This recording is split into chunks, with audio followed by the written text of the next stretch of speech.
¿Qué harías si en el pueblo donde vives ocurre una masacre en donde absolutamente todos los habitantes son aniquilados y el único sobreviviente eres tú? Y cuando todo apuntaba a que tú eras el culpable, ¿una serie de fotografías macabras encontradas en tu cámara le dan una vuelta de 180 grados al asunto? Pues bueno, vamos a averiguarlo. Esta historia comienza en un pueblo llamado Sangre de Cristo, en donde recientemente absolutamente todos los habitantes fueron privados de la vida de formas terribles y sin piedad. Y de todos ellos, el único sobreviviente es un hombre llamado Francisco Salazar, un inmigrante de 38 años. El tipo fue encontrado completamente cubierto de sangre, y aunque honestamente el hombre no tiene el tipo de ser un psicópata, pues todo apunta a que el culpable del acto había sido él. La policía rápidamente pone manos en el asunto, adentrándose directamente en el pueblo, y para que se den una idea de la magnitud de la catástrofe, un día antes del evento, el pueblo contaba con 57 habitantes, y ahora está completamente vacío. Las autoridades se van encontrando de a poco con la escena del crimen, topándose con restos de personas a más de una milla del pueblo, como si estas hubiesen sido arrastradas varios metros antes de desaparecer.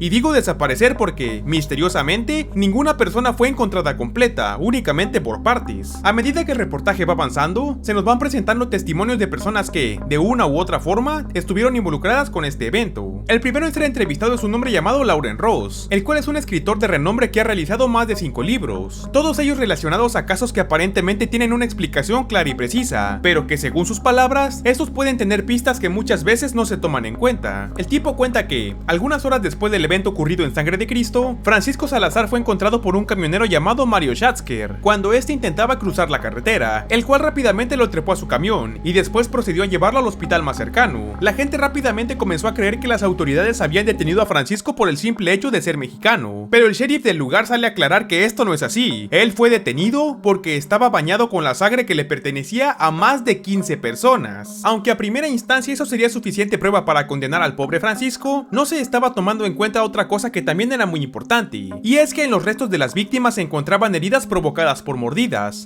que no coincidían con la dentadura de Francisco, aunque extrañamente, Francisco sí que tenía mordidas que pertenecían a las dentaduras de las víctimas. O sea que de alguna forma las supuestas víctimas se defendieron a base de mordidas, o hay algo detrás de todo esto que no nos están diciendo. Francisco Salazar fue condenado a la inyección letal en menos de media hora, y a pesar de que su vida estaba en juego, el hombre no dijo ni una sola palabra durante el juicio. Algunos días después, Lauren Ross logró obtener una cinta de video muy importante, en la cual se plasma una entrevista que una reportera le realizó a Francisco la noche en la que el tipo fue detenido. En dicha grabación, Francisco continuaba presentando la misma actitud que en el juicio, totalmente ido en sus pensamientos y con cero remordimientos. Además que se limitó a decir una frase que es bastante curiosa: la gente que me atacó eran a los mismos que conocí por años, solo que ya no estaban vivos, y aunque ahora estoy encerrado aquí, al menos ya no podrán atraparme. A pesar de que todas las cosas que Francisco estaba diciendo parecían delirios o cosas inventadas, una persona aparecería para ponerle más misterio a este evento, y es que resulta que el camionero que se topó a Francisco en el camino encontró en la parte baja del asiento del copiloto de su camión un rollo fotográfico que le pertenecía a Francisco, el cual desde siempre había sido un gran aficionado a tomar fotos, y justamente esto es lo que le daría pie a la siguiente serie de espeluznantes imágenes. Algo primitivo y horrible se movió esa noche sobre Sangre de Cristo, y el único sobreviviente lo había documentado todo.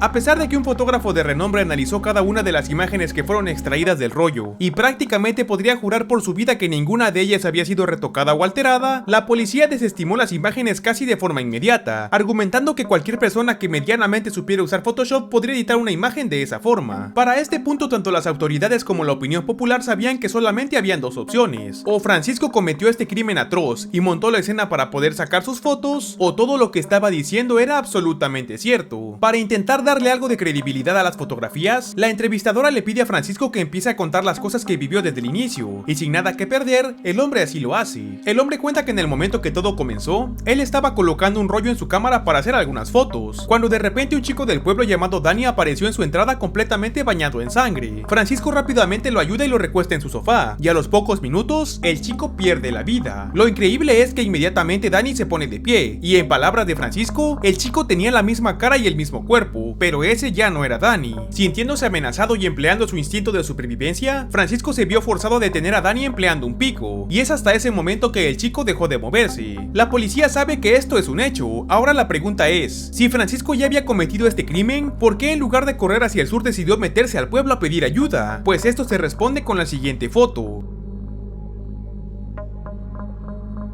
En ella se puede observar un grupo grande de personas acercándose por el sur a través de las colinas, y aunque no se alcanza a ver de forma precisa, digamos que no parecen tener muy buenas intenciones. Francisco relata que llegó al pueblo a través del campo, encontrándose en el camino con un hombre llamado Ron Templeton, el cual era un miembro fundador de la comunidad y también un experimentado cazador. Francisco intenta convencer al hombre de venir con él para ayudar a la gente del pueblo, y aunque el hombre disparó su rifle contra estas personas, simplemente no caían, por lo que Ron Templeton terminó siendo una víctima más. La policía no entendía cómo es que Francisco había logrado derribar a un hombre armado, y es que de hecho eso jamás pasó. Este hombre sucumbió ante el ataque de esas cosas. Después de este encuentro, Salazar corrió a la entrada del pueblo, aproximadamente a las 8 de la noche. Según informes forenses, para este punto 11 personas del pueblo ya habían perdido la vida, y una de dos: o Francisco es un soldado con 20 años de experiencia en el campo, o algo está acabando de a poco con la gente. Las fotografías de Francisco siguen siendo presentadas en cámara, mientras que de fondo escuchamos que el hombre declara que esa noche fue como vivir el mismísimo infierno, ya que sin razón aparente, la gente parecía atacarse entre sí de forma inhumana. Sé que para este punto muchos estarán cuestionando cómo es que a Francisco se le ocurre ponerse a tomar fotografías en un momento como ese, pregunta que es respondida por un fotógrafo experto, el cual dice que, mientras que un fotógrafo se encuentre detrás de la cámara, tiene la falsa sensación de ser indestructible. Debido a que el pueblo era bastante pequeño y estaban muy metidos en su vida cotidiana, ninguno de ellos contaba con un teléfono celular, y cuando Francisco intentó acercarse a un teléfono público cerca de una de las tiendas, digamos que el lugar estaba infestado de estos seres, por lo que le fue imposible acercarse. El forense también informó que aproximadamente 8 personas se encontraban arriba de la torre de agua, y cuando el peligro que los seguía fue inminente, estos prefirieron lanzarse desde ahí a enfrentarlo. ¿Cómo es posible que la gente haya preferido saltar y arrojar a sus familiares al suelo a enfrentar al supuesto culpable, o sea Francisco? Simplemente no tiene sentido. La versión de Salazar es que él ni siquiera pasó cerca de la torre de agua, su objetivo era otro, la iglesia local para ser más exacto, y es que desde que Francisco llegó al pueblo, hizo una gran amistad con la familia Putnam, los cuales le tenían tanta confianza que incluso le entregaron las llaves de la iglesia y también de su casa. Sin embargo, cuando Francisco logró llegar al recinto religioso, se encontró con una escena terrorífica, y sumado a una última llamada dejada en el buzón de voz del jefe de la congregación por parte del papá de los Putnam, nos deja con una historia terrible. En dicha grabación, se puede escuchar al señor Putnam llorando y sollozando, diciendo que se vio obligado a terminar con la vida de su hijo y con la de su esposa también, y que a pesar de que sabe que lo que hizo estuvo mal, solamente Dios puede juzgarlo, porque solamente él sabe lo que está viendo. Salazar llega en el momento justo en el que el señor Putnam está siendo atacado, alcanzando a sacar esta última fotografía. Sin embargo, Grace, la hija mayor de la familia Putnam, no estaba en la iglesia en ese momento. Ella todavía se encontraba en la escuela junto a otros 8 pequeños y la maestra, una mujer llamada Lisa Reyes. Las autoridades confirman que tanto la maestra Lisa como 8 de los pequeños fueron hechos trizas, mostrando algunas imágenes muy fuertes que simplemente no puedo poner acá. Sin embargo, Grace todavía hacía falta en esta historia. Francisco se acerca hasta el lugar, y al descubrir que el edificio estaba cerrado, rápidamente piensa en entrar por la parte trasera, por una bodega de la que sí que tenía llaves. Cuando el hombre logra acercarse lo suficiente a una de las ventanas que conectaban la escuela con la bodega, es el instante en el que logra captar las últimas 3 fotografías del carrete, las últimas 3 fotografías que lograron helarme la sangre. Y es que en ellas se puede ver a la pequeña Grace aferrada a los barrotes de la ventana, mientras que un grupo grande de estos seres vienen detrás de ella. Es justamente ahí cuando Francisco abandona la seguridad que estar detrás del lente de la cámara le proporcionaba, solamente para alcanzar a tomar la mano de la última miembro de la familia que alguna vez lo acogió como parte de la misma. Al terminar con su relato, Francisco entra en estado catatónico, teniendo que ser atendido por los médicos de la prisión. A pesar de las apelaciones que el abogado de Francisco realizó, esto de nada sirvió, y Salazar fue ejecutado el 3 de febrero del 2013, siendo enterrado en Arizona, en el mismo estado en donde la masacre fue efectuada. Los seres que fueron fotografiados por Salazar llegaron del sur, pasaron por el pueblo y luego se dirigieron hacia el norte, en donde desaparecieron sin dejar rastro. Sin embargo, la historia de Francisco Salazar aún no termina aquí, ya que según reportes policíacos, un grupo de rebeldes descubrieron dónde estaba la tumba del hombre, y a manera de venganza, decidieron llevarse su cuerpo. Lo último que podemos ver es que 7 semanas después de la ejecución de Salazar, varias desapariciones se han estado suscitando en todo el estado, siguiendo un rastro que conduce hacia el norte, lo cual culmina con una grabación encontrada cerca de los restos de un campamento. En ella se pueden ver a 2 chicos llegando a los restos del campamento previamente atacado, desde donde emergen varios sujetos que rápidamente proceden a atacarlos, y de los cuales destaca un hombre con traje de prisionero, el cual damos por hecho se trataba de Francisco Salazar reanimado,